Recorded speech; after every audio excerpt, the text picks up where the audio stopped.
Hello, everyone. Welcome to this week's Crunch seminar.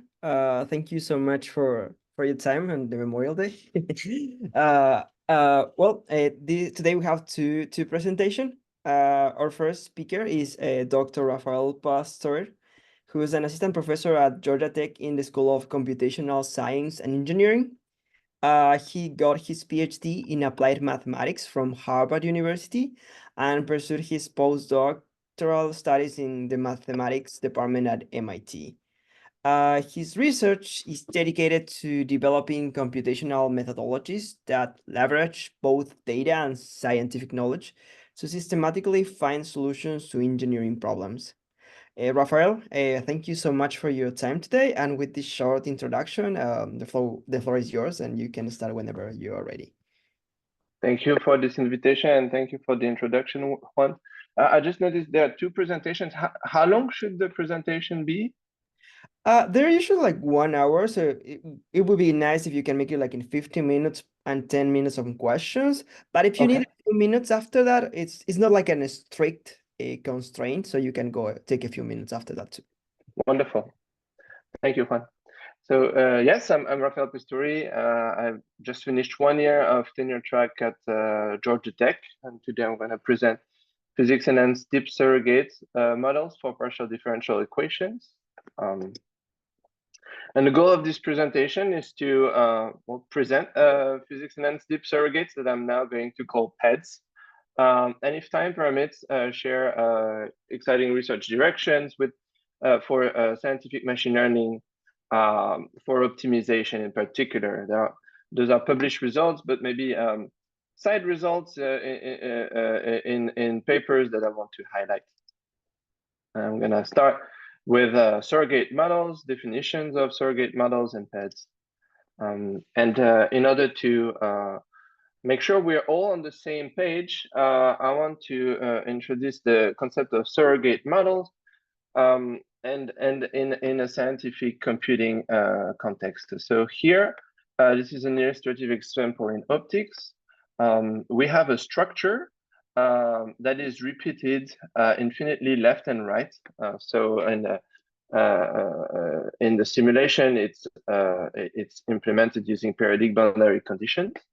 It's a structure that has some kind of substrate that is patterned. It has 10 layers of holes. This is a 2D simulation, so you can imagine that it goes infinitely towards you.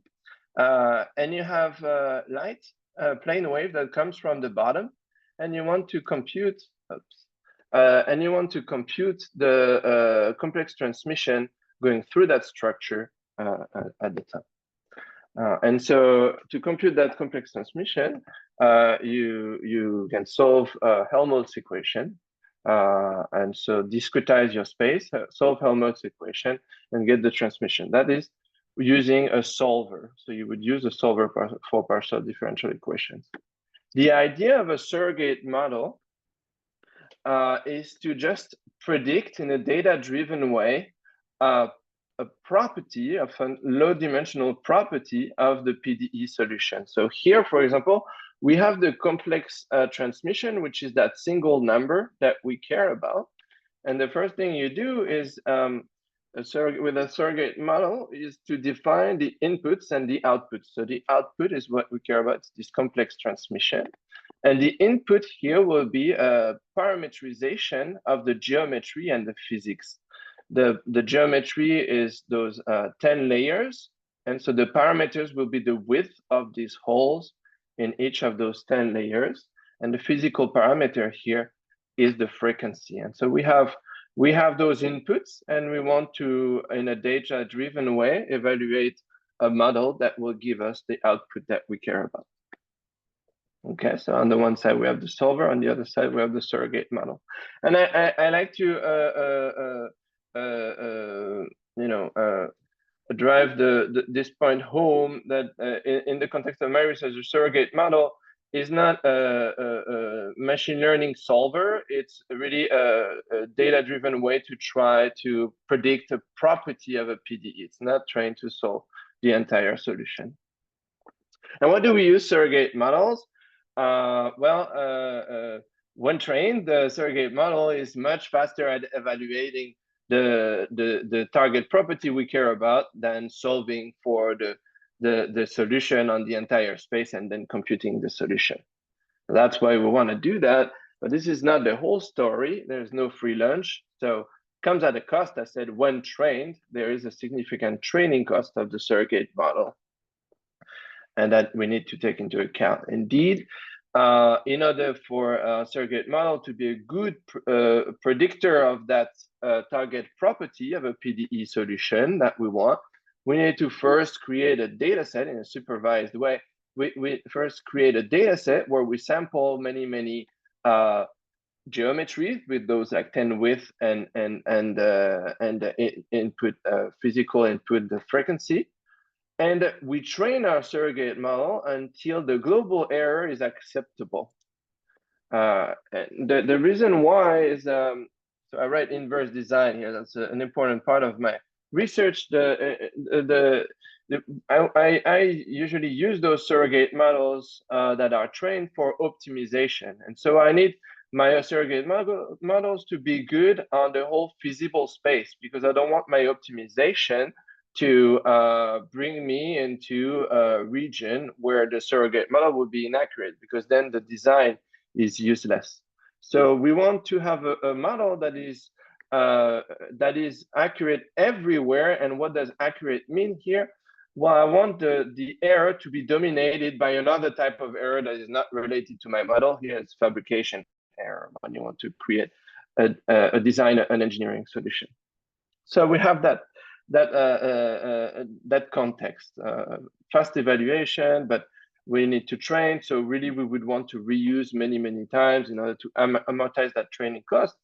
And so just to put it really clearly, if you want to optimize something using just a solver, you would need to call that solver, say R times, and that would be the computational cost of designing something via the solver.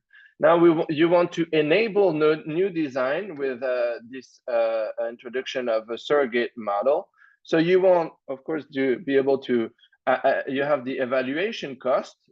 So you will say, you need to call that surrogate model like about the same number of time to get to your design.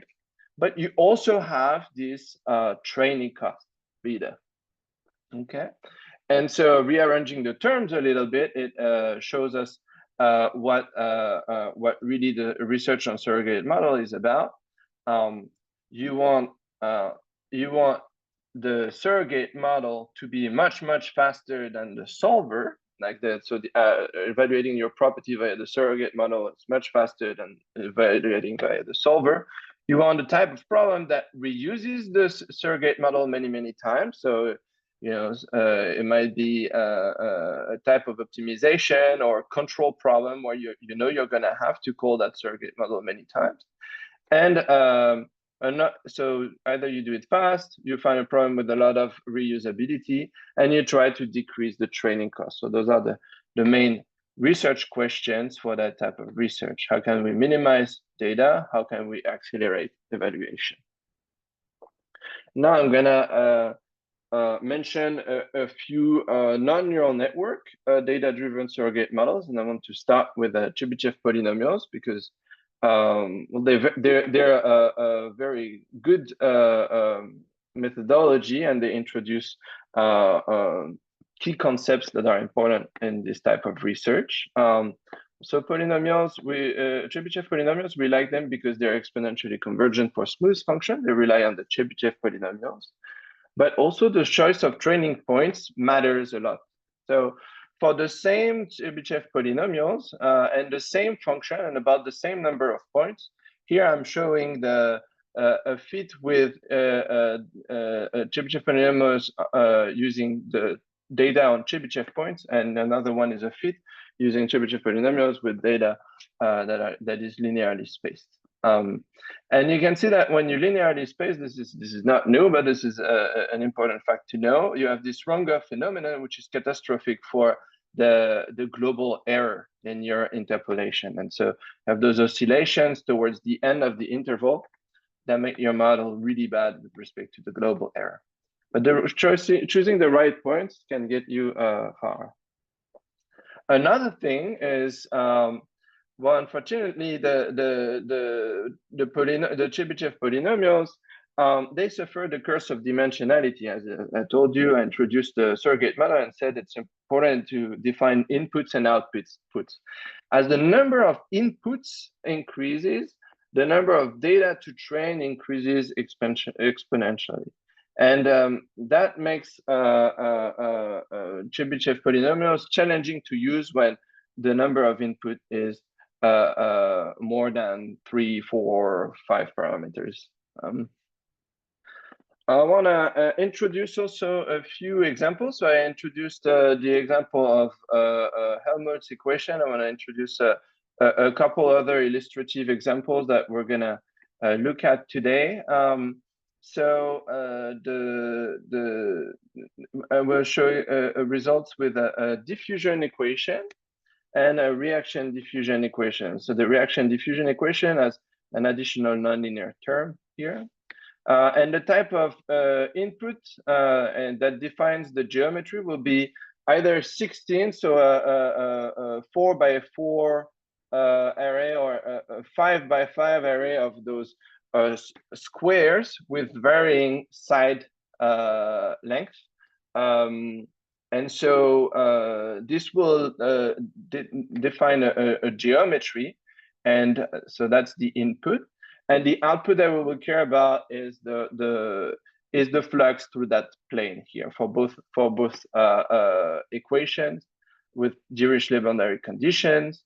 And you can see here this is for the same structure, but with the diffusion equation and the reaction diffusion equation. You can see that that's the full solution. It looks different for both.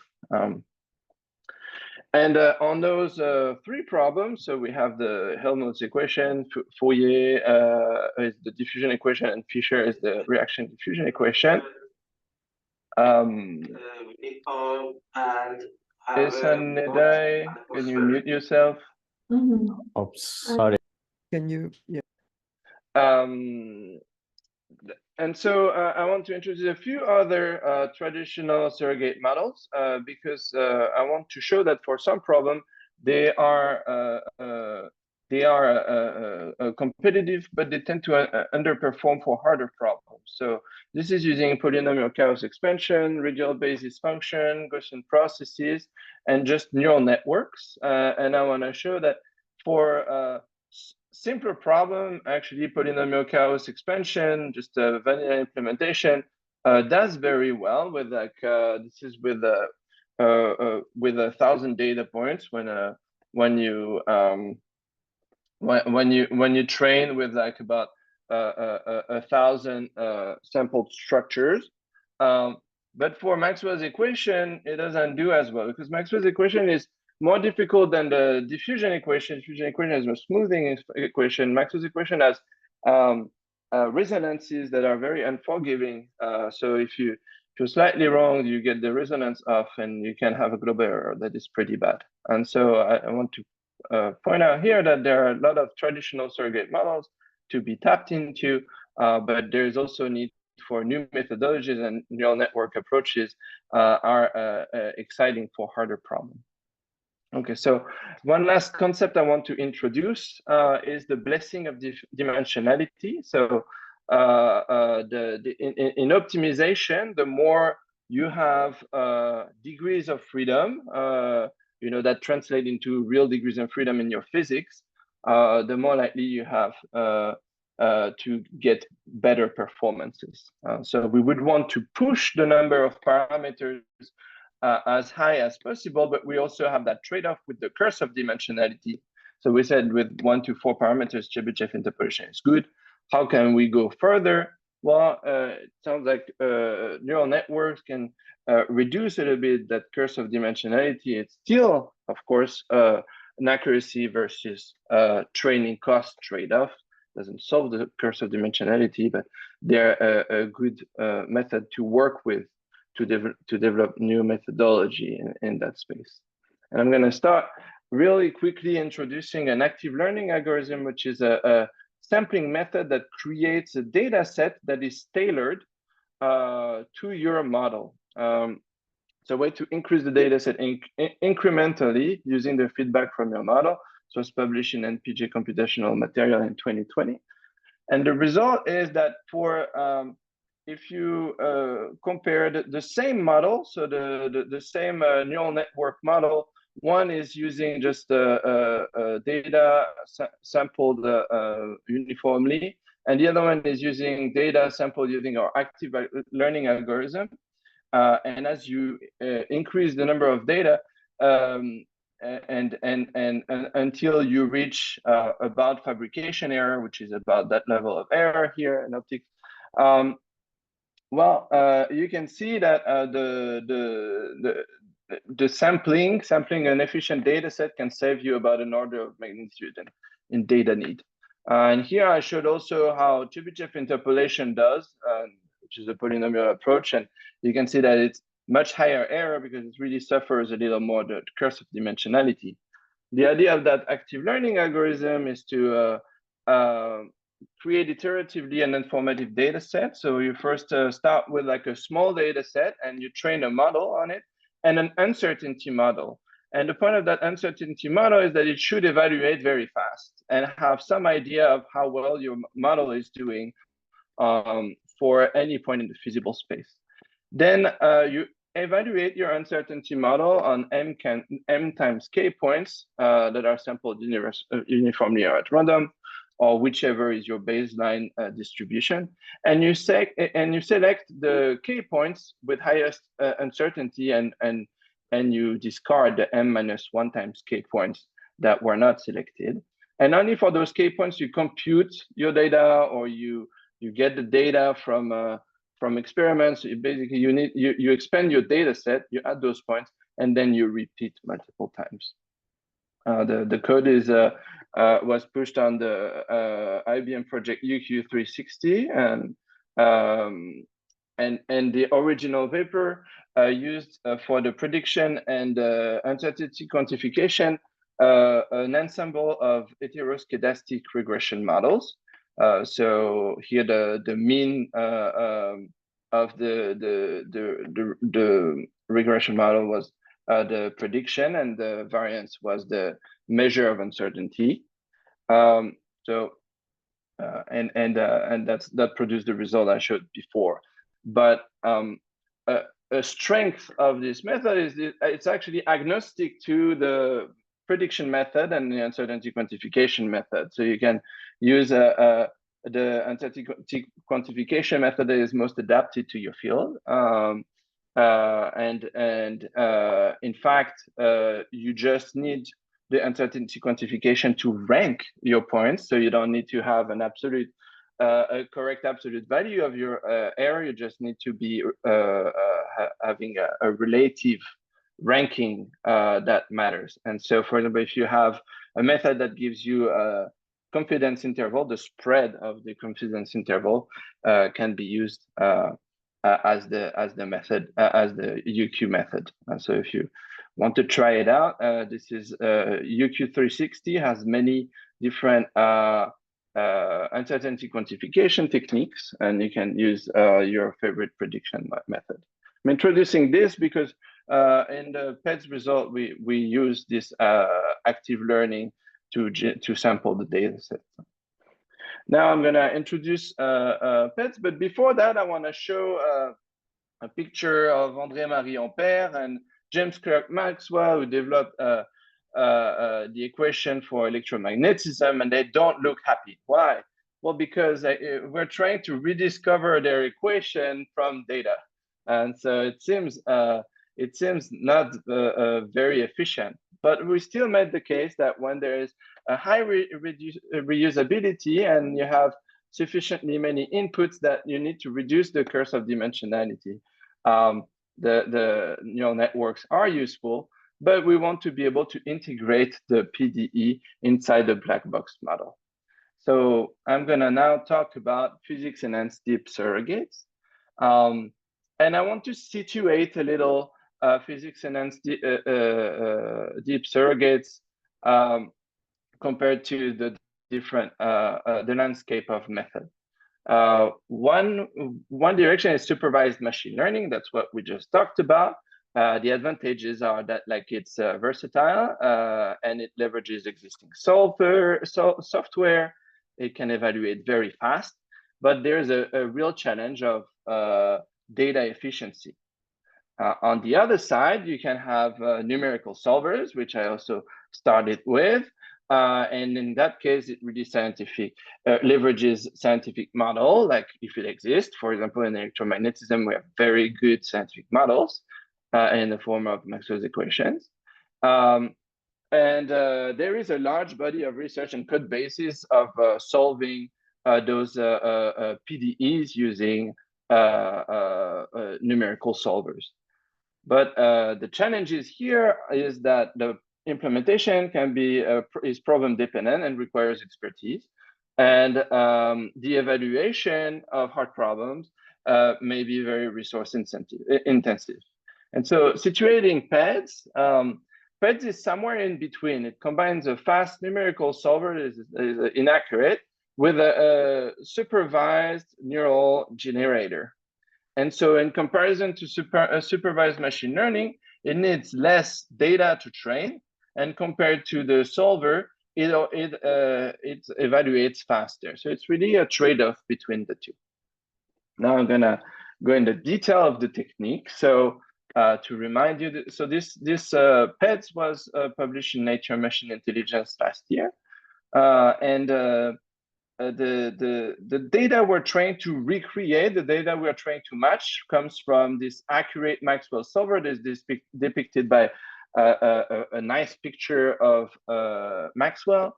And so you have your input, which is parameterized, as I described earlier. And you have the complex transmission, which is the output that you care about and that you want to match.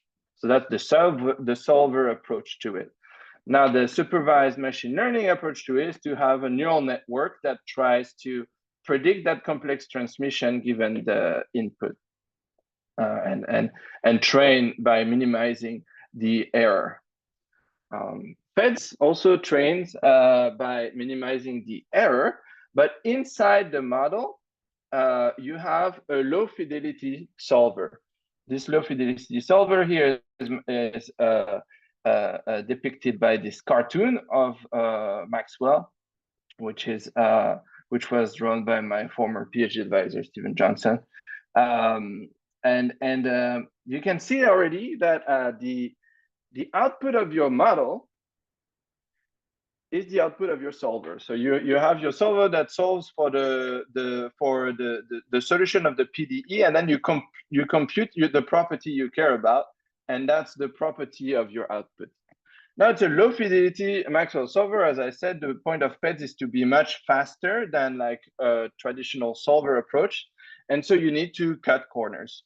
So the low fidelity Maxwell solver makes some coarse approximation, but it needs to be fast. In the paper on PEDS, the original paper on PEDS, the solver was a finite difference solver that was just much coarser than the finite difference solver of the accurate model. For Maxwell's equation, for example, it really is unforgiving because you get all the resonances wrong. It shifts your resonances, and so the complex transmission just using that low fidelity solver it has levels of error in 100%. But we want to learn the input to that simulation that will make it accurate for the property. So not accurate for all the solution, but just for the complex transmission property. So here we're combining the intuitive inputs to that low fidelity solver. In the case of a coarse finite difference solver, that's just a sub-pixel averaging, an average structure with like coarser pixels. But we also added to a generated geometry. And that's the key ingredient of PEDS. You have this generated geometry that comes from a neural network. The neural network is trained end to end to reduce the difference, to reduce the error between the complex transmission of this highly accurate solver and the complex transmission of PEDS. So it's learning the input that will make the low fidelity solver accurate for the property that we care about. So that's combining that neural solver and that low fidelity model. And here I showed it for Maxwell's equation. Of course, you can do it on any PDE you like. Is there any question at this point? Because that's really the key idea of PEDS. If there isn't any, yeah. Okay, wait, no, I was just going to confirm. Do we have any questions from the audience? I'm happy to continue. If there isn't any question, I'm happy that I'm very clear. So the results are, I think, are very exciting. And again, this is I think this paper is hopefully opening a new research direction. There's a lot to still understand from it, but I think the early results are very exciting. This is the error on the test set for an increasing number of training points. So each point on that plot represent a model that was trained on a data set that has like the size that is like from the x coordinate. One question: when you say fractional error on test set, means like relative error, or? The fractional error is defined as the norm of the difference on the whole test set divided by the norm of the true values. So you take your complex number, you put them as a vector of complex number, and you do the norm you take the norm of the difference divided by the norm of the true vector. Okay, got it. Thank you. And so in low data regime here again we have in the case of Maxwell's equation we have in the tens of parameters and we'll see later for the diffusion and reaction diffusion equation we have more about 25 parameters. So in a low data regime, which is just like 1,000 points, so that's little data compared to the size of the input, we're already 3 times better. And also, as you increase the number of points, this is too little to say anything about asymptotics, too little decades to say anything about asymptotics. But it is very cool fact that like we reach this fabrication error much faster than with a neural network only approach. When we use PEDS with the sampling with the active learning algorithm I presented earlier.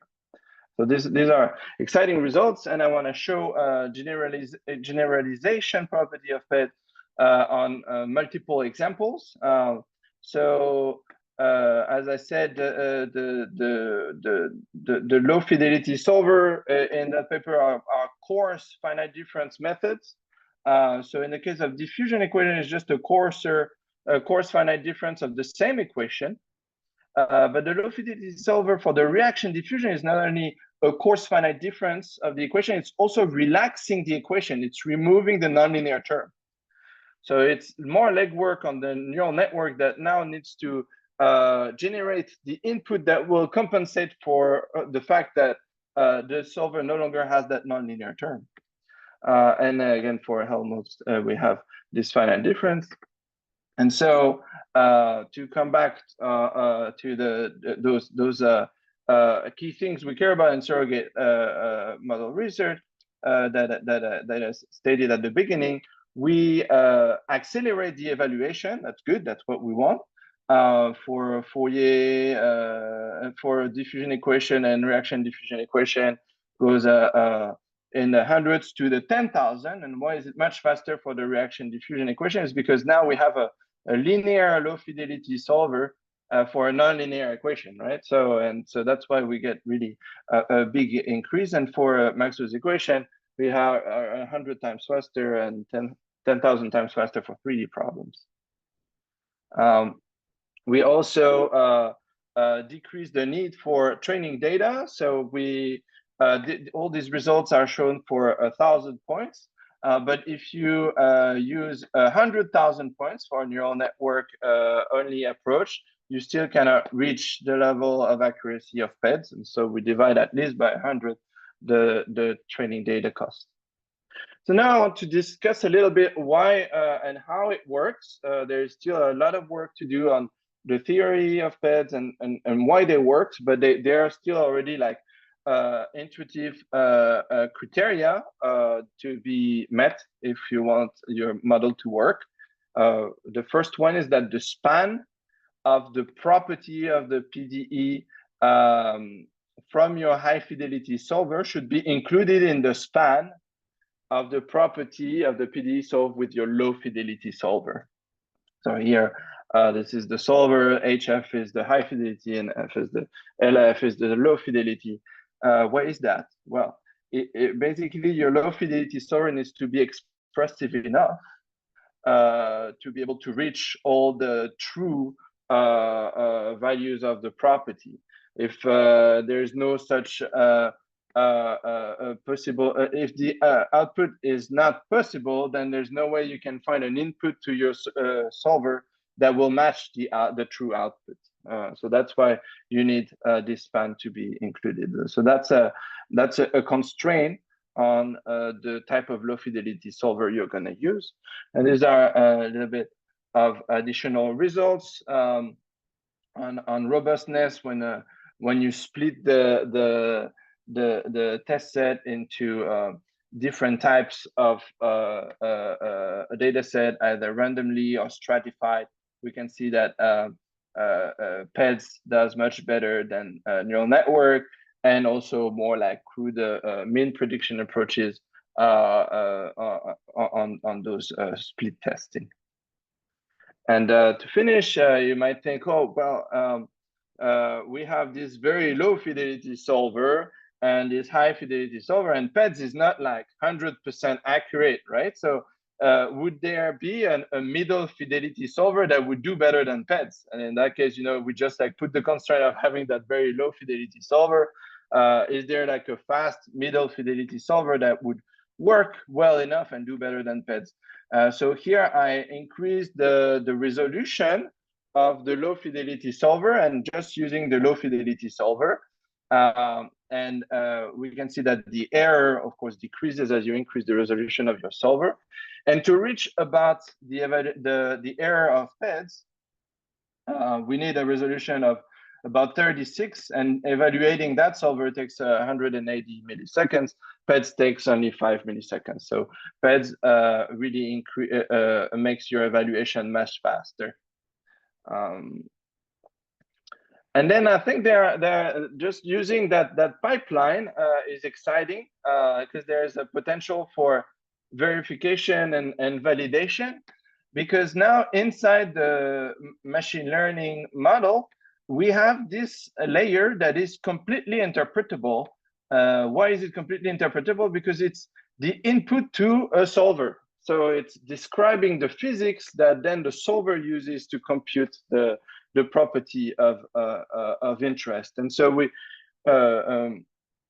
can test, we can verify it, we can see, for example, if it has the symmetrical property that we would anticipate, or do some inspection of that structure at real-time evaluation, during the real-time evaluation of the model, and have maybe a better idea of how much we trust the prediction of that model. This is really early proof of concepts. This is looking at the generated geometries for 3 different frequencies. So the higher frequency, the smaller the wavelengths. And so for the longer wavelengths and lower frequencies, the generated structure were much smoother, which corresponds to what you would expect with the physics, because as the wavelengths become bigger, the wavelengths can only see an average effect anyways of the property of the materials, and so longer wavelengths, you would expect a generated structure that would be smoother. So that was a way to verify, to validate our method, and you could also use that to verify implementation time in real time. So here I want to just talk about challenges and opportunities that I think are very interesting with PEDs. One of the first one is that PEDs, similarly to solvers that leverage scientific knowledge, it needs to implement a solver. So there's some research that could be done on creating generated the code for PEDs using existing code bases. That would facilitate and the usage of PEDs and make it more broadly available to people who have less expertise, maybe. The implementation of the solver is a model choice, so you could it opens the question of like, oh, what is the best low fidelity solver that will make PEDs work well? So you can think about more, about developing low fidelity solver that will make PEDs better, or thinking about hard problems and how you can implement them with PEDs, leverage low fidelity models in PEDs. It needs a fast solver, and so far, at least in the paper, the fast solver was very low fidelity. So, but we could develop a solver that are accurate, but maybe approximate in another way than being, for example, like solving only for approximate geometries, but accurate on the physics. So this is the direction that's interesting to explore. And the generalization of PEDs is still poorly understood. This is a paper that like still leaves a lot of questions unanswered, but that shows that is also very exciting. And so it's a great opportunity to develop the theoretical understanding of that model. In particular, how does the low fidelity solver change the learning problem in a way that would generalize better? In the implementation of the solver and model choices, I think there is a wealth of minimal models that were used in the past before we could put a lot of computing power at things, that were developed from first principle and that were maybe good enough to capture trends in the solution of what we were trying to simulate, but they were not accurate enough. And so I think for this and including those type of minimal model in the model choice is a very exciting direction for PEDs. Now I am done presenting PEDs. I have like maybe 5-10 minutes left where I want to just highlight a few side results of other papers of mine that I find exciting, especially in the concept of optimization, in the context of using scientific machine learning for optimization. So this is 10 years of my life in research in electromagnetism that I'm going to skip today because I don't have the time. But it's developing hybrid solvers that are both data-driven and also using the scientific models for this type of meta surfaces. But I'm going to spend more time on how when you use a neural network approach, so say you want to maximize, you want to find a set of parameters that will maximize a function of the physical fields. And now your solver for the physical fields is based on a neural network, or your model is based on a neural network. Then a nice thing that you get for free with the neural network is that you get a free continuous relaxation of your model. So even if the input is binary or just integers, well, the neural network will also give you an answer for points in between. And it also can give you the gradient information. And so it opens gradient-based optimization for problems that otherwise would be combinatorial. This is from a paper with Lou on deponents for the Boltzmann transport equation. And so the main results was developing DeepNet with a multi-fidelity approach for Boltzmann transport equation. But the side result that I'm interested in showing you is that this is the optimization. So we had a structure that is really a combinatorial structure with either a whole, it actually looks a little similar to my diffusion and reaction diffusion equation structure, except that here we don't vary the side lengths of those squares. Either there is a hole or not, so it's completely binarized, and we want to maximize the heat flux in those 2 points. And one is using genetic algorithm and the combinatorial problem. This is like small enough that the genetic algorithm can be trusted for like a global optimum.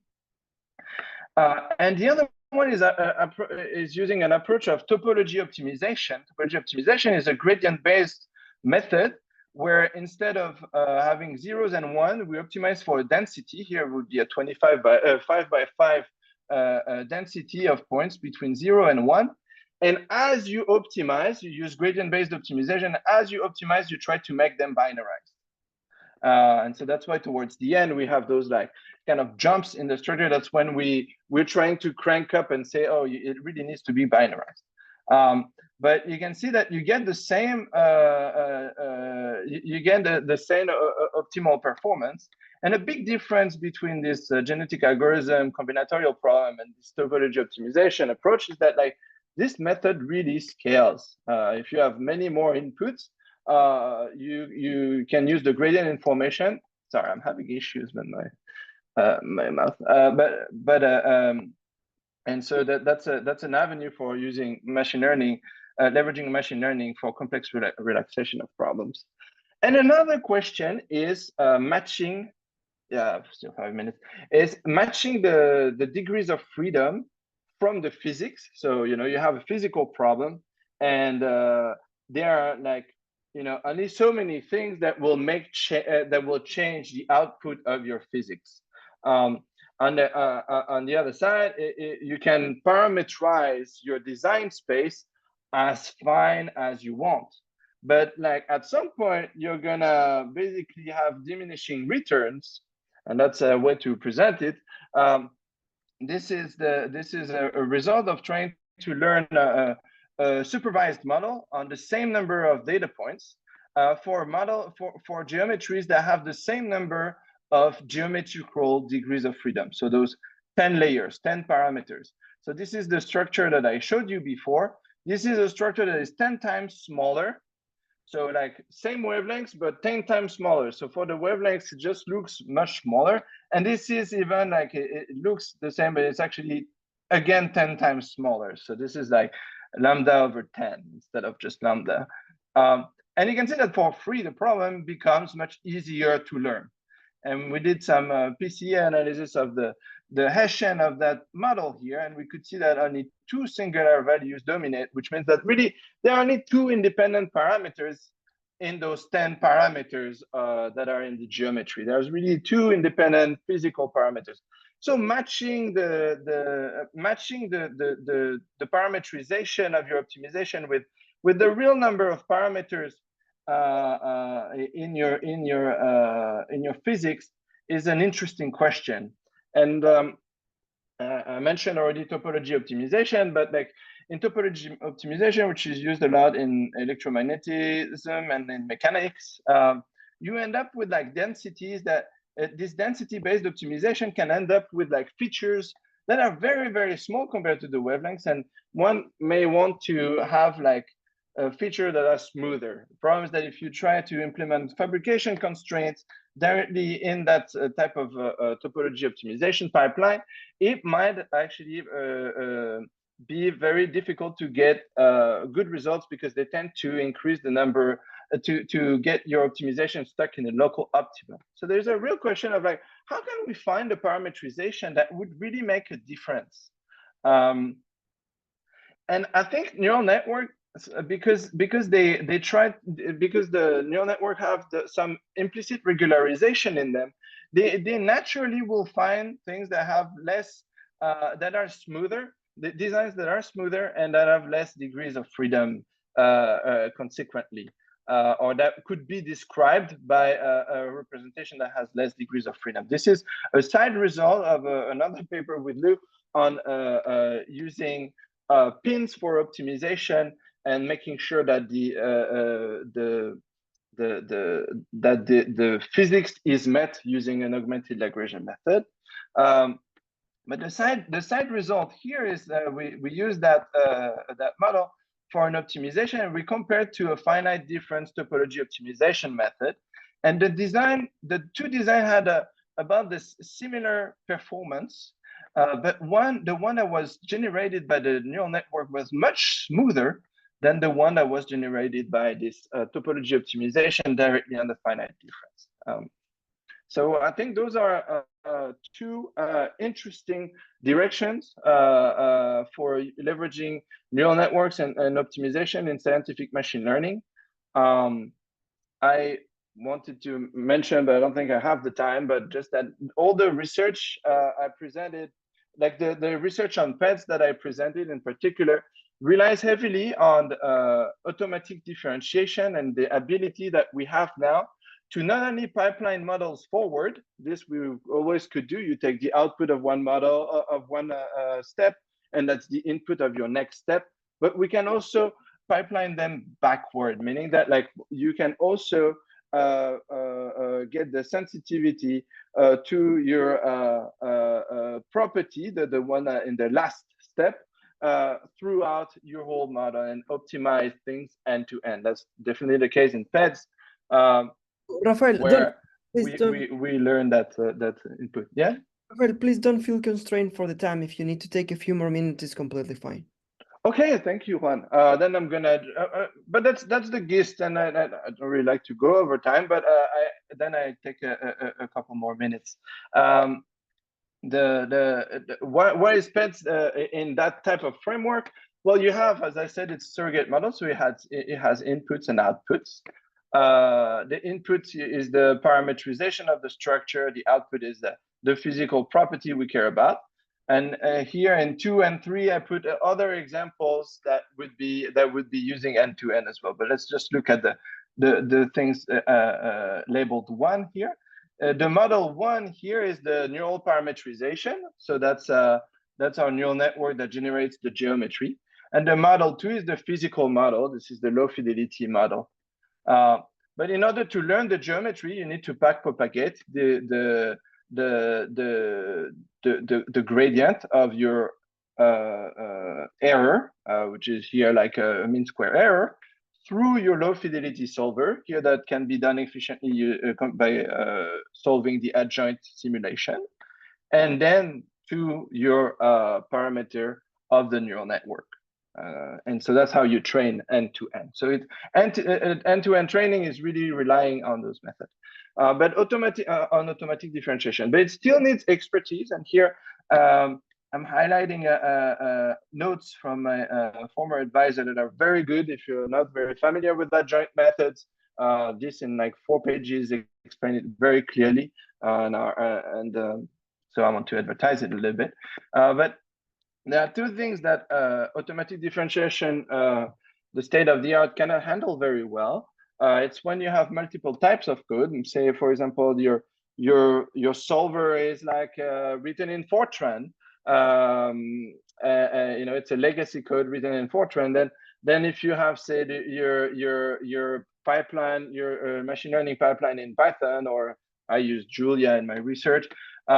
This won't be able to talk directly to the Fortran code, but you can now it's possible to give manually the vector Jacobian product, which is central to reverse mode automatic differentiation, which is useful when you have many more inputs than outputs, which is often the case in large scale optimization. The second thing is it will generate suboptimal code if you have iterative or approximate algorithms, because it will try to differentiate exactly the error in the approximations. And so here in that case, you want to be smarter and also provide with a manually the vector Jacobian product working directly from the KKT conditions. So this is just to show about that PEDS is a good example of an automatic differentiation pipeline. But you can have also multiple physics. Say you have a medical test, you have inputs you try to optimize, and what you care about really is the test sensitivity. And you have some multiple physics. In that case, you might consider optics and chemistry. Optics has much faster time scales than geometry, than chemistry, so you can maybe solve them independently. But the output of your optics is the input of your chemistry, and you want to be able to design your input that will affect both. That's like an end-to-end optimization that is now implementable with automatic differentiation. And the last part I want to mention is the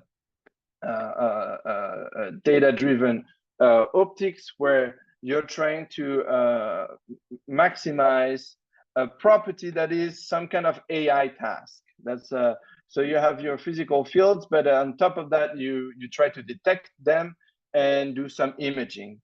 So now you have two types of parameters you're trying to optimize. There is the geometrical structure and the software parameters called the co-design of sensor and software. And this again leverages a lot end-to-end optimization or automatic differentiation. That's the case, for example, here you want to do some imaging. You have an image, you design a scatter, then your sensor, your detector is going to get the field from that scatter. And from that detector signal, you try to reconstruct an image. And so you have the image reconstruction parameters and the geometry parameters. Optimizing both requires to backpropagate the gradient both through the software and to the parameterization through the simulation. Here, this is an example where we design using that fast hybrid solver that I developed. But for an application in end-to-end imaging, that was a paper by Xin Lin a couple of years ago. And here we could reconstruct. So we designed that structure. This is like here a view, a zoom in of that structure. So it has all those parameters. We designed those parameters so that the reconstruction does well. And an interesting fact here was that spontaneously, it did something called multiplexing. It sent, so here we're trying to recreate images for different wavelengths. It's called spectral imaging. And naturally, it did multiplexing, meaning that it sent different wavelengths to different area of the detectors. That's what you would do intuitively, but here the optimizer found that. And you can also see that it does some redundancy. Like here, the A is here and the A is there as well. And just a side note, like here we have A, B, C, D. This is in different colors, and we could reconstruct them. But of course, you don't need to have letters, right? You can have random images. It's just that for us, letter is easier to see. So I'm about at time, and I want to acknowledge both my collaborators and funding sources. I hope to renew some of them now that I have my own groups and find more. I hope I made you excited about physics-enhanced deep surrogates and opportunities of scientific machine learning in optimization for engineering. Please let me know if you have any questions. Thank you so much, Raphael. That was a really nice talk. You have done a lot of work in these past years. Thank you so much for sharing that with us. Do we have any questions from the audience?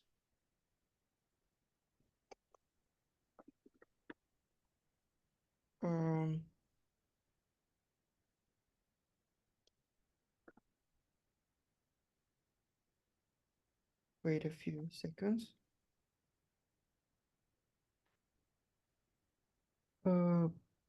It appears that we don't have questions so far. So, yeah, so, yes.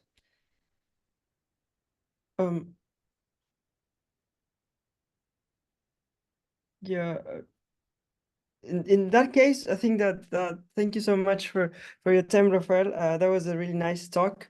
He is Dr. Mohammad Kohandel, who is a professor of applied mathematics and head of the mathematical medicine lab at the University of Waterloo.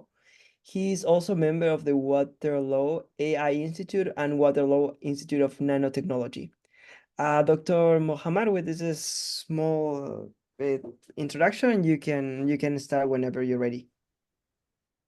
Okay, thank you so much for the introduction and for the invitation. It's a great pleasure to be here and discuss some of our recent work on the application of pins and universal pins in oncology and pharmacology. So just to give a quick introduction, my research is currently focused on integrating experimental and clinical data with mathematical and machine learning approaches in biomedical applications, and I'm particularly interested in applying to oncology and cancer. So today I'm going to cover a couple of application of pins in cancer, and then we'll discuss universal pins and their application in learning the drug action of chemotherapy drugs. So the first paper I want to quickly discuss is the application of pins for characterizing brain tumors. This paper was led by my PhD student, my former PhD student, Cameron Meany, and was in collaboration with Dr. Das and Dr. Kolak from St. Michael Hospital in Toronto. So glioblastoma multiforme, or GBM, is one of the deadliest brain cancers with a survival time of approximately 12 months post-diagnosis. This project aims to estimate GBM patient-specific parameters from routine MRI data using mathematical modeling to understand the growth and treatment response, in particular radiotherapy. And we were provided with MRI images of 5 patients taken at 2 different times. So the proliferation invasion, or PI model, is a well-studied mathematical model for brain tumors. Here in this equation, n represents the density of the tumor cells at time t and position x. And the model, as you can see, has 3 parameters: the diffusion coefficient d, proliferation rate rho, and the carrying capacity k. The parameters d and rho are very crucial for modeling growth, and they are very difficult to measure from imaging data. The standard method that people have used to infer these parameters relies on several assumptions. If we assume that the tumor is radial, so with the radial symmetry, and replace the logistic growth with exponential growth, and also consider constant coefficient, then this PDE reduces to a simpler form that can be solved with a straightforward initial condition. And after solving that for large times, the diameter of detectable tumor, which is the part that we can observe at the MRI images, linearly grows with time, and that allows us to obtain this relationship between the velocity and the diffusion coefficient. Now, if you have an estimate for the growth rate rho and the velocity given 2 MRI images at 2 different times, then we can drive a value for diffusion coefficient. But as I mentioned, this method depends on several approximations, and it is sensitive to noise and relies on human measurements. And here is our proposed pipeline. It includes brain image segmentation using a deep learning algorithm, and then conversion of images to tumor density, which is what we have in the PDE, and finally using pins to infer the unknown parameters in the PDE. So before applying to patient data, we validated the model on synthetic data that was generated from the PDE, and also performed sensitivity analysis on these synthetic tumors to ensure the reliability of our prediction under various conditions and with noise. Then we applied the pipeline to patients' data. So the cellular density profiles, which were obtained after the segmentation at 2 different points, were used as input to the pins. And then the model that the pin was used to estimate the diffusion coefficient D and the proliferation rate rho that were described in the mathematical model. And this table here shows the results, which are in reasonable biological ranges. This animation shows the result. The top two figures, the colors correspond to tissue type inside the tumor. Purple is edema, blue is necrotic, and green is proliferative part of the tumor. And in the bottom two, the colors correspond to the calculated tumor density. Here, white is the highest and black is the lowest density, n equal to 0. The left image is the initial MRI of the patient, and the right image is the final images. So after we have inferred the parameter D and rho, we could substitute into the PDE, numerically solve it to get these, images, and then we did the animation. So in conclusion of this, first project, we established a pipeline for patient-specific characterization of GBMs, which provided quite accurate estimates of the model parameters D and rho and intermediate tumor growth, and which were then used for GBM treatment planning, because then we can add, for example, radiotherapy and then optimize the treatment for the given patient. Next, I'm going to discuss an important application, again, of pins for measuring interstitial fluid pressure inside a tumor. And again, this work was led by my former PhD student, Cameron Meany. We know that tumor microenvironment is characterized by 3 important factors. One is that the tumors have low oxygen area or hypoxia. Because of the change in cell metabolism, they are very acidic, and also due to abnormal tumor vasculature, it has high interstitial fluid pressure. And these 3 factors play very important roles in tumor aggression, reduced treatment efficacy, and decreased overall survival. So in this talk, in this part, I'm just going to focus on the IFP, or interstitial fluid pressure, which is very important to measure, which is also a signature of, for drug delivery, but it's quite challenging to measure them, in vivo or in patients. Nanoparticles are frequently used as novel delivery vehicle for anti-cancer agents, and they show preferential accumulation in tumor due to the enhanced permeability and retention effect, which they use the fact that pores on tumor vasculature are larger than the normal ones. Importantly, the accumulation of these nanoparticles can be imaged in vivo. So the goal of this project was to use CT scan images of liposome accumulation and, again, pins to estimate IFP and the liposome accumulation over time. So this equation outlines the relationship between liposome concentration and IFP. It describes the change in concentration of a liposome over time t and space x, which is shown by cxt here. LP is the hydraulic conductivity or permeability of the vessel wall. S is the surface area, and the V is the volume. PV is the vascular pressure, and PI is the interstitial fluid pressure, which is unknown component of the PDE.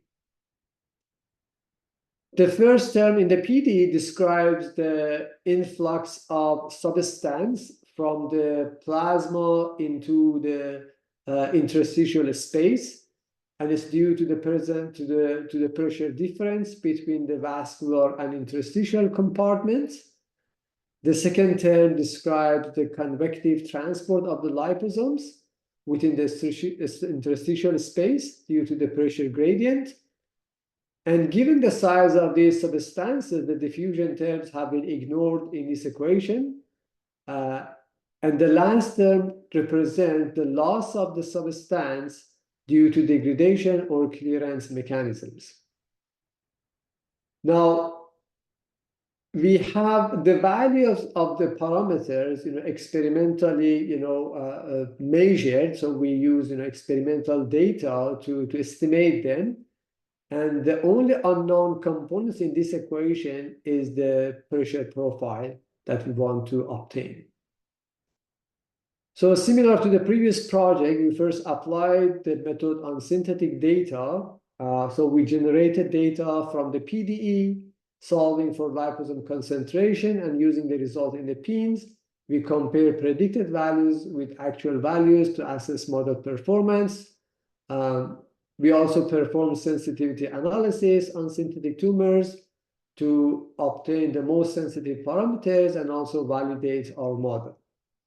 So after this step, then again, we have this pipeline for predicting IFP and the spatial and temporal distribution of liposomes inside the tumor. So all animal experiments, so in this one, we didn't have patient data because, as I mentioned, IFP is very difficult to measure for patients, but that can be done for animal experiments. So all animal experiments were done by our collaborator, Sean, a few years ago during his PhD studies at the Princess Margaret Hospital in Toronto. He generated CT imaging data set of mouse xenograft tumors. And the interstitial fluid pressure was measured using a modified wicking needle technique post-injection of liposomes. And these measurements were used to validate the model performance. So the PIN uses a spatial liposome concentration maps at the final time to predict a spatial concentration at the earlier times and the underlying IFP. And from these spatial concentrations, we can then calculate the bulk accumulation of liposomes, and that will provide, valuable insight into drug delivery efficacy. And we assume that all these parameters were fixed across different experiments, which is a big assumption because, some of the parameters like permeability might depend, might be different from one patient to another patient. But we only had one set of CT scan images, so we are not able to simultaneously measure both IFP and the liposome. But if we have more than one more than one type of liposome, then we are able to measure both of them simultaneously. And then this would be even more accurate.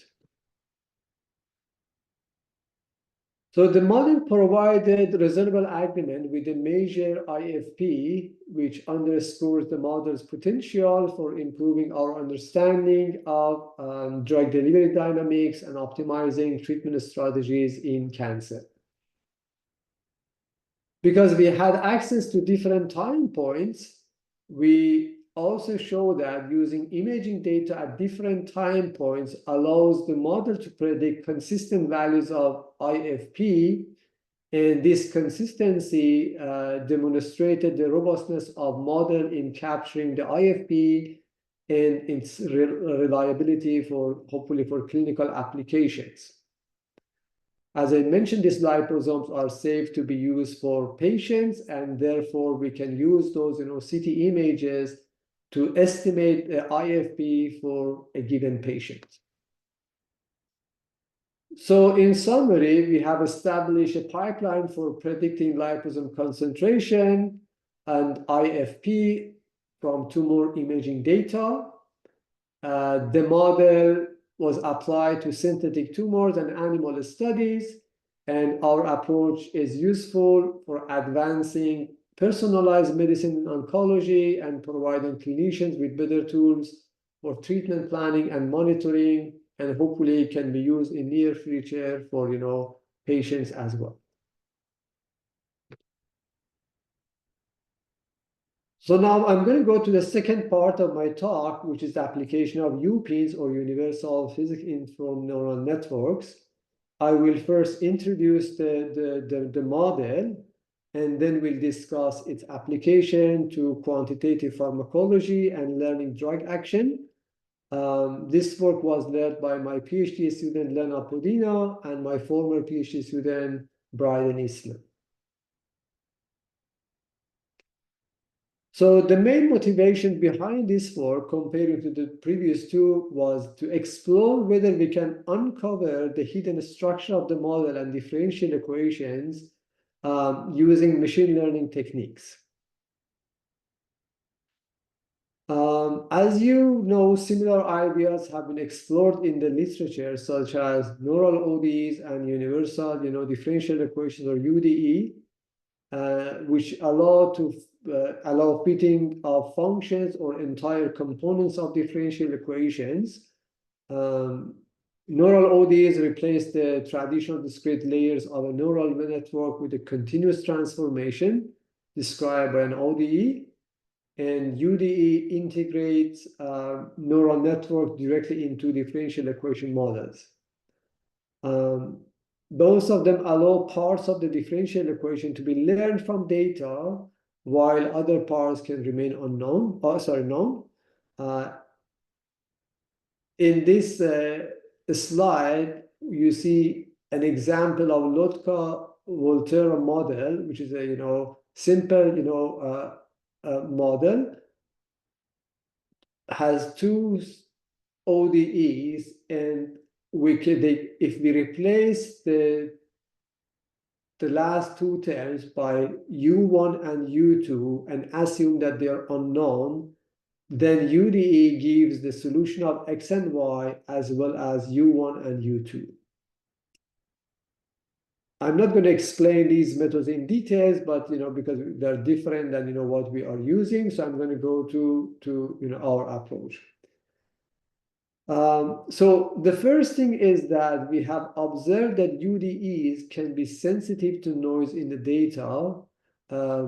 As shown in this figure, even though the solutions are reasonable, the hidden terms are not accurately learned. And given that biological data is often sparse and noisy, it is essential to address this problem to ensure robust model performance. And we have shown that modifying the standard PIN, we can identify hidden terms from noisy data and achieve better solutions than those of a UDE and significant noise robustness. And as you can see in this figure, in the bottom one, it performs better on the same data set. And then AI Feynman, or symbolic GPT, can then be used to find a symbolic form for the given data set. And then, hopefully helps in discovering the physical relationship between quantities and provide deeper insight into the underlying dynamics. So how does UPIN work? It's very similar to PINs, but in addition to a standard PIN approach, UPIN models the unknown term using one or two or one or more neural networks and enforces boundary condition with a third loss term. So here is the form of the loss function for UPINs. It includes data loss, boundary loss, and PIN loss. This comprehensive loss function ensures accurate fitting of both known and hidden terms in the differential equation and enhances the model's overall accuracy and robustness. Here, both boundary condition and differential operator can have known and unknown components. In these equations, B and F are neural networks, for example. So now we can apply this method, which is, a pretty simple method, to different examples. Let us start with a simple example of Lotka-Volterra equations, which is an interaction model between prey and predator populations. So the goal is to apply both UDE and UPINs and compare them in identifying those, missing unknown components F1 and F2 terms. So if you recall from the previous slide, so minus beta xy and plus gamma xy are replaced by F1 and F2 here. So I have already shown this slide on the performance of UDEs for the Lotka-Volterra equations. It shows the accuracy and challenges faced by UDE in capturing the dynamics of the system. The top row represent the solutions, and the bottom row represent the hidden terms. We tried the method on both sparse and noisy data. It didn't work well for noisy data, but it was kind of okay for sparse, noiseless data. Next, we applied UPINs to the same data sets. As you can see on this, in these figures, the performance of UPINs is better, and it improves accuracy and robustness, especially in the presence of noise and sparse data. We have also used Feynman, AI Feynman to identify the coefficients of the hidden terms from data, and the results are presented for noiseless data with different spacing and fixed spacing with different level of noise in this table. A dash here indicates AI Feynman didn't recover the functional form.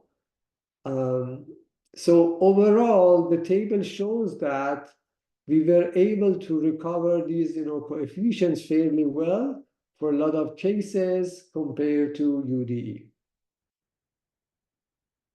So in conclusion, we showed that UPIN's approach effectively recovers the functional form of the hidden terms with a differential operator using sparse measurements of and noisy data. So now, after this introduction to UPINs, I want to apply it, as I mentioned, to learning chemotherapy drug action. And again, this research was led by my PhD student Lena Pudina, and it was in collaboration with my colleague Dr. Gotsi. So just for a quick introduction, quantitative system pharmacology, or QSP, is a widely used approach for mathematically assessing drug pharmacokinetics and pharmacodynamics. However, the problem is that QSP models are often costly and time-consuming due to their complexity and reliance on manual data extraction from the literature. So integrating machine learning with QSP can automate the learning of complex patterns or those unknown components, and also reduce data requirements. So we're going to start with a simple model to validate our approach. Here in these equations, CT is the concentration of a drug, and NT is the normalized cell count. And it takes values between 0 and 1. The first term describes the growth. It's the simplest logistic growth. And the second term is drug-induced cell death. Generally, we assume no information about the drug action of the chemotherapy G. However, for testing purposes, here we choose G to have one of these three commonly used forms. Log-Kill, Norton-Simon, and Emax model are three different models that people have used for drug action of a chemotherapeutic agent. So again, the key question we aim to answer is, can we identify the type of drug actions from the cell count and drug concentration over time, which are both experimentally measurable? So we use the set of ODs to generate synthetic data for T, N, and C with an appropriate initial conditions and reasonable range of parameters. The proliferation rate, of course, can be estimated by applying a regular PIM to pretreatment data. Then we set up three neural networks. First, we approximate CT with a network with one input T and one output CT. Second, we approximate GTN, which is the product of G and C, with another neural network with two inputs T and N and one output. And then we can get GN by dividing it to CT. And finally, we have a neural networks with one input T and one output N, which approximate the solution NT for the total number of cells.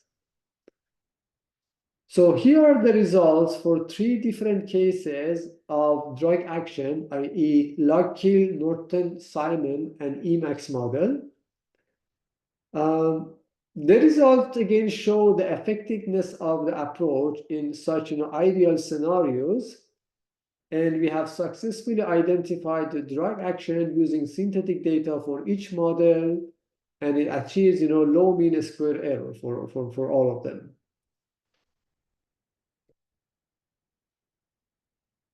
These are the results for identifying drug action for noisy data. So we added noise to this, for the data sets. And again, it highlights the robustness of our model in handling data variability. Despite the added noise, the approach was able to maintain accuracy in predicting drug action for, again, each case.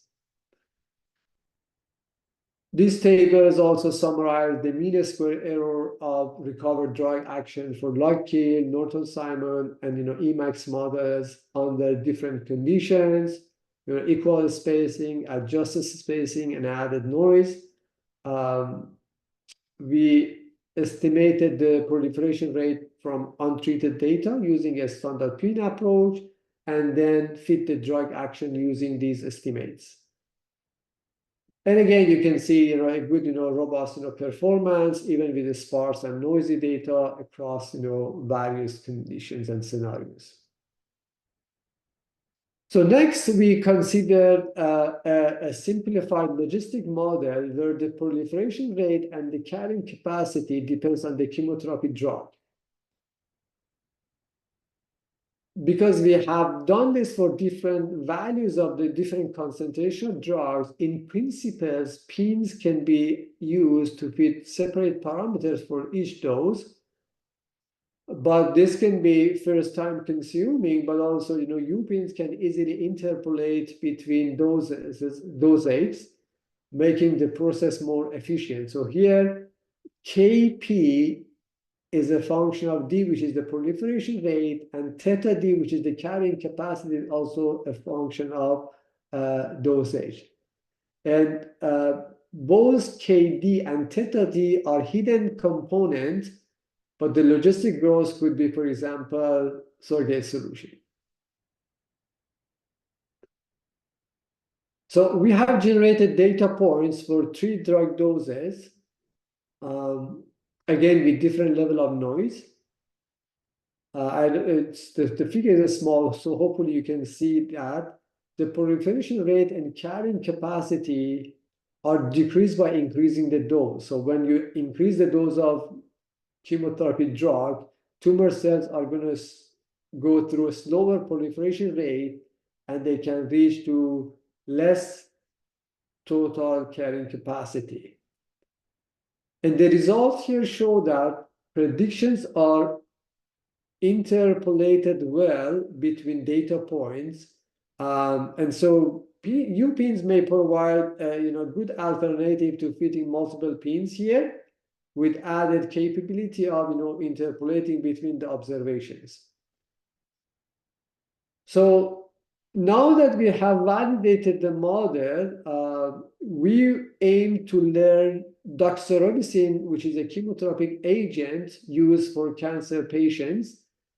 We aim to learn doxorubicin dynamics from in vitro data. So these are, done in experimental lab, and the data were gathered and modeled by McKenna et al. And they were, they kindly, shared those data set with us. So specifically, here we aim to learn the time-dependent net proliferation rate of doxorubicin for different dosages using experimental in vitro data. So the first part of the project was, patient data and an animal experiment, and now this one is in vitro data set. The authors collected time series data on tumor growth over time, as you can see in this slide.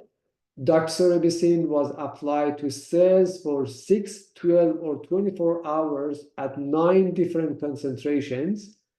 And after the drug was removed, the cells were allowed to grow undisturbed. In their paper, this data was then used to model the dynamics of effect of the doxorubicin agent. So they developed this mathematical model for doxorubicin treatment. These ODE models, this ODE, presents the time-dependent growth rate KD in 2 different ways. As you can see in equation 5a, it's a simple form. It's 0 for t less than 0, and k for t greater than 0.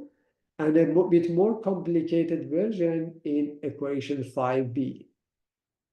So they fit parameters using these 2 forms of KD and then use a weighted combination of 2 models for the final prediction, so that the model is in agreement after these processes with the experimental data. So what we want to address is that, can we apply U-pin to learn the time-dependent terms, KD here, within the ODE directly from in vitro data without making any pre-existing assumption or combination about the form of 5A or 5B. So first, we're going to use their model again to validate the approach, and then we're going to apply the U-pin to experimental in vitro data directly. So since if we assume that the true underlying equation is not known, then the proliferation rate can be learned from the data directly, like in this equation. So we simplified their model to 2 forms. First, we replace all details by FD, and for each dose, replace F with a neural network and obtained a function of the number of cells and time. The second form that we considered was that, if it is known that the growth is logistic, so we have some pre-existing knowledge, then the model can be adjusted accordingly, and for each dose, replace G with a neural network as a function of time. So again, model A is for the case that we assume we don't know anything about the growth. The second model is that we know pre-existing assumption that it's a logistic growth. So this is the first model with minimal prior knowledge, where we replace the following terms in green with a neural network. And this is the second model, assuming the logistic growth is known. And in this experiment, we normalize the data to range 0 to 1 for each dose, effectively setting theta d to be 1 in each case. The reason for this is because, if theta d were replaced by a second neural network, then the two functions would no longer be identifiable given a data set. Due to the absence of ground truth net proliferation rates for in vitro experiment, again, we first validated the method using the simulated data. For our in silico analysis, we generated time series data for the total number of tumor cells over time using realistic parameter values. These parameters were chosen based on the fitting result by McKenna et al. Paper. And then noise was added to the synthetic data to make it, more variable. The data for each dose was normalized so that, both time and cell count range from 0 to 1. The plot here shows the fit of FD to the data set as well as the ODE solution generated using the inferred, neural net FD, along with the generated data for comparison. As you can see, FD is, recovered well using the UPINS method, and the resulting model using the recovered FD matches quite well with the data. So we were able to both generate the total number of cells and the unknown components. Similarly, if we use, their model B, if you recall, if there was equation 5A and 5B, if we use their model B, we also get, very, good, agreement between the data and the UPIN prediction. We then feed synthetic data from equation B using GD. Here then with GD, we assume that we know some pre-existing knowledge, which is, assume that it is logistic. Again, the results are reasonable, except GD is not identifiable for large T, and this is because the function, as you can see shown, is is very flat up, after T equal to 0.4, but the derivative increases after this point. So finally, this shows the results for actual in vitro data. So now that we have tested the model for synthetic data, then we apply to actual in vitro situation where we have only shown the learned function at the total number of cells for one concentration. We did run it for so many different concentration, but here I'm only presenting the results for 312 nanomolar concentration for an exposure time of 6 hours of doxorubicin for in vitro test. So this curve is very similar in the shape to the one shown in the previous figure. The peak occurs at approximately the same height as well. And there is no ground truth for the learned function here, so we can only make qualitative comparison, which seems to be reasonable.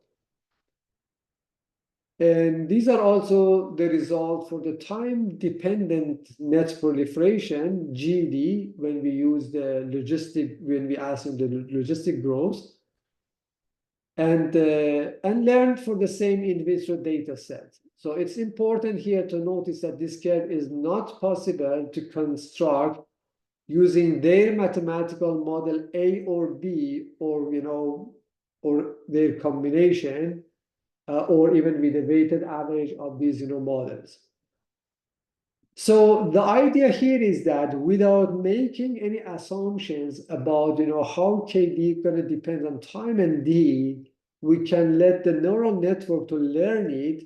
And now, if needed, we can again use the symbolic regression to try to identify this form, which doesn't seem to be necessary, but the behavior of these two results seem to be quite reasonable and consistent with our understanding of the action of the drug.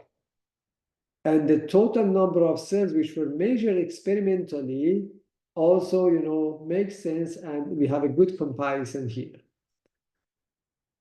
So I don't know how I'm going in terms of the time. So this is my last slide for the conclusion. We show that, combining this, universal physics-informed neural network with qualitative system pharmacology can provide reasonable, results, and we can use them to identify the drug action, from purely experimental data without any pre-existing knowledge. So I'm gonna finish my talk by acknowledging my students who did the actual work, and also collaborators who were so kind to provide us with the experimental data to do these projects. Okay, thank you, and I'm gonna stop here. And please feel free to ask questions. Great. Thank you so much, Mohammed. That was a really nice presentation. Do we have any questions from the audience?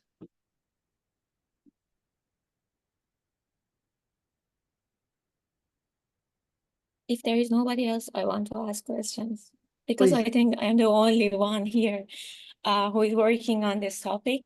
I am Nazanin, a PhD student at Brown in Biomedical Engineering Department, working with Professor George Karniadakis.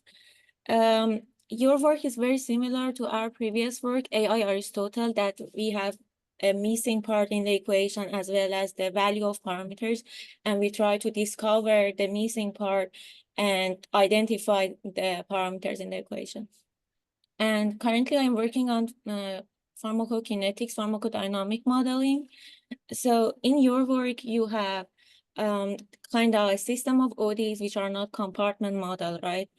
And I have a question for like the result of test 4. Can you show me test 4, please? Because it didn't have any. Which slide, sorry? It didn't have a number on the slide. Test 4, which was for real data. Oh, I see, sorry.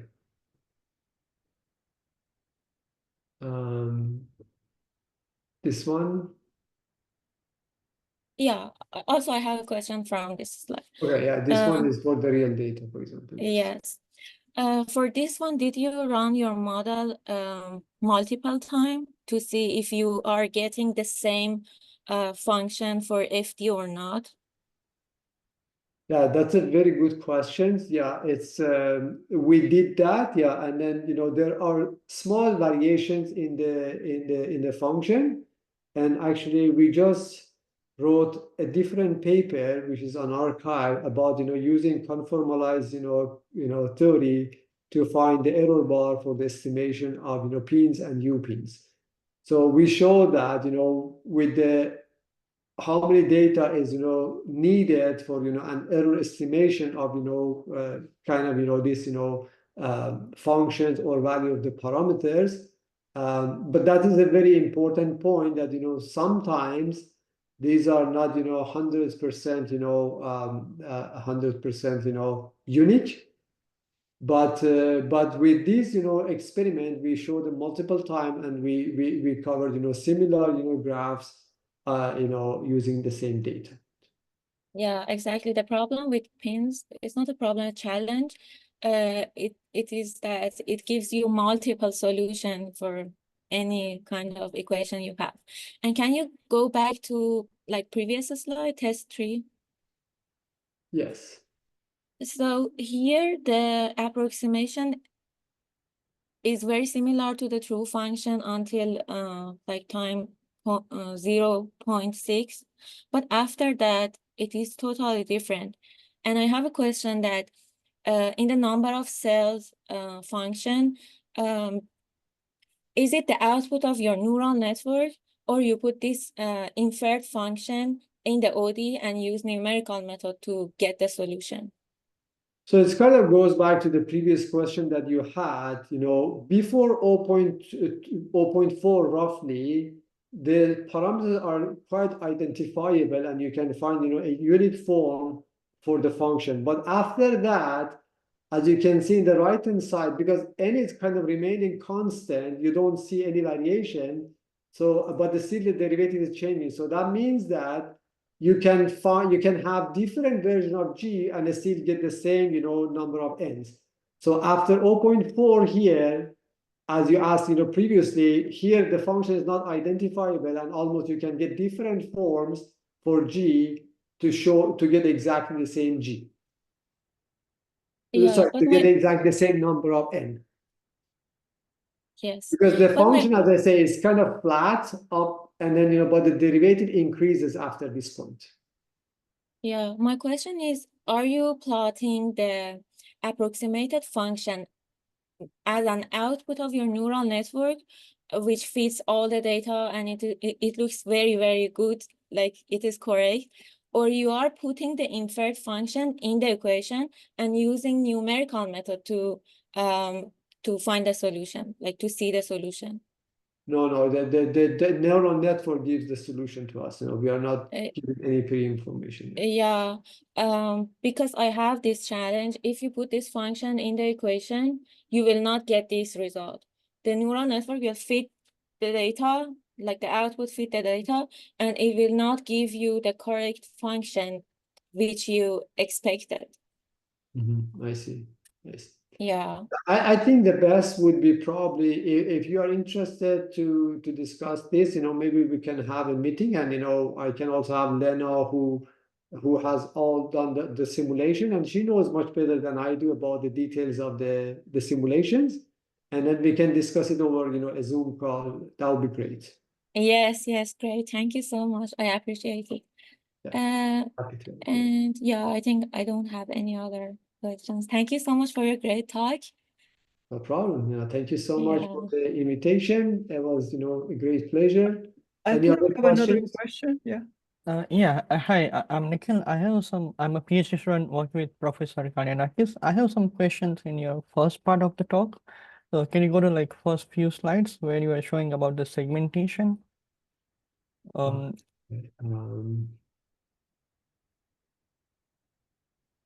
You mean about the GBM project, the MRI images? The first few slides, about the MRI images, the brain MRI images, I think,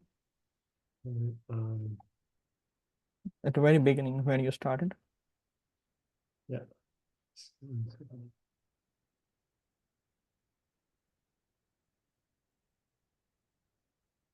There you go. Yeah, this will do. So I'm just wondering, you mentioned about you used the deep learning method for the image segmentation. Can you tell me which method you use? Because I'm interested in the topic of segmentation, and also I have some couple of questions after that. Yeah, I should have mentioned that this is not our algorithm. It was developed, I think it was at Pittsburgh, I guess. I can send you if you send me an email, I can send you the information about the segmentation technique. Sure. It's a very, well validated, approach for, image segmentation. We just, use their, technique to do that. We didn't develop our own, deep learning algorithm here. So, but did you train your method on your manually annotated data? Did you generate your own training data for the The process? data has been trained on, biomedical images, so it was already trained. Oh, okay, I see. And I have So one this more. is from a medical center. So it's a very, very useful, package. If you're interested, send me an email and I will forward the link. Sure. And I have one more follow-up question. So here you say that you have two time like MRI scans taken at two different times. So I'm just wondering, those scans need to align in same orientation. Does your parameter values what you get better on that? Because if you take the scan at time 1 and time 2, the orientation may be different of the both the scans. So the images are, as you can imagine, there are 3D images, yes? Yes. So we have different slices of them. So then we could use, and then if they are, so your question is that what if they don't have exactly the same orientation? Am I right? Yes. So because taken at different times, so you don't have the luxury to have the same geometry and same orientation to do the comparison, right? So you infer parameter from, I think, our like using both the scans, right? Yeah, I cannot recall if we did any adjustment to make them, again, in the same orientation or not, or whether the data were already, designed. So that's why, usually I'm not involved in the details of, Okay, okay. medical stuff. Again, if you send me an email, I will be Sure, more sure. happy I'll to do that. address that, by asking from my PhD student. All right, yeah. Thank you so much. And I have one more question on the U-pins. You mentioned about you use the sparse data and you remove the noise and you had better results. I think in the second part of your talk. I'm just So what's wondering. the question? The question, I think you mentioned that you use the sparse data and that gives you better results compared to the noisy data you had. I remember you have some plots in the U-pins. So when you compare U-pins with UDE, I think that's where you're asking. It's where you mentioned about how do you get like it was able to work for the sparse data as well. Not here, maybe after a few slides. One more. This is the This is the topic. UDE, and then this is applying to U-pins. When you are comparing both of them on side to side. Yes, I think here. So I'm just wondering, how did you choose the sparse data here? If I missed it, I'm not sure. I'm just wondering because you selected few points from there, I think. So between figure A and figure 2, you have some noise. How do you know which points to select from here? Is it the same data set? You mean between left and right top graph? Yes. So you can see that it is sparse. Yeah, so you have just less number of data points. Yes, so you have measurements in both of them. I'm just wondering that how did you select those points? I think it's randomly selected, and then we did, consider different cases, like, how adjust spacing, fix spacing, and so on. So we did different spacing. But the Okay. left-hand side, you can see there are so many different points, but the right-hand side, we only have 5 points. And you selected like based on some ablation study or some randomness, I guess. Yes, and then you just add like some noise to the data point, let's say that by 10% or 5% or and then see how it works. But here is UDE.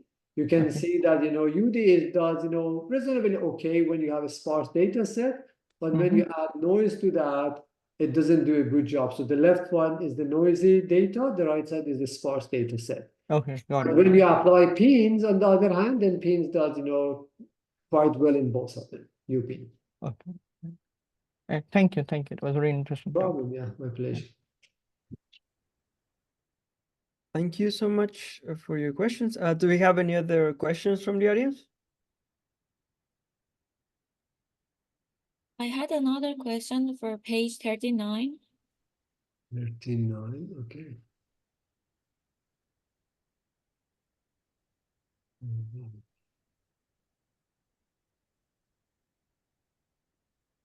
Yeah. Yeah. Do you know how many data you have in the picture? Like how many data points you have? Let me see. Data point, you mean in terms of the for getting the second one? Yeah. Not The really. first row, for the first row, how many data points you have? I know maybe your student knows how to. Again, these are questions that you probably should ask. I know that we did, this was run on PyTorch with 8 hidden layers and 20 units using tunnel hyperbolic activation. And we ran 5,000 iteration on Adam Optimizer. But how many data points? I guess it was about 100 data points. That is my guess. But again, that needs to be confirmed. Yeah, thank you so much. No problem. Okay, thank you again. If there are any other questions or no? Let's see. It looks like we do not have any other questions. So thank you so much for everyone for your time today. Thank you so much, Dr. Mohammad, for your presentation. This was really informative for all of us. Okay. So in that case, it's time to close this week's Crunch Yeah, seminar. could you please email me the YouTube link after you are done so I can share it with my colleagues and the students? Of course, of course. Okay, thank you so much. Yeah. Thank you so much, everyone. Bye Have a now. good week.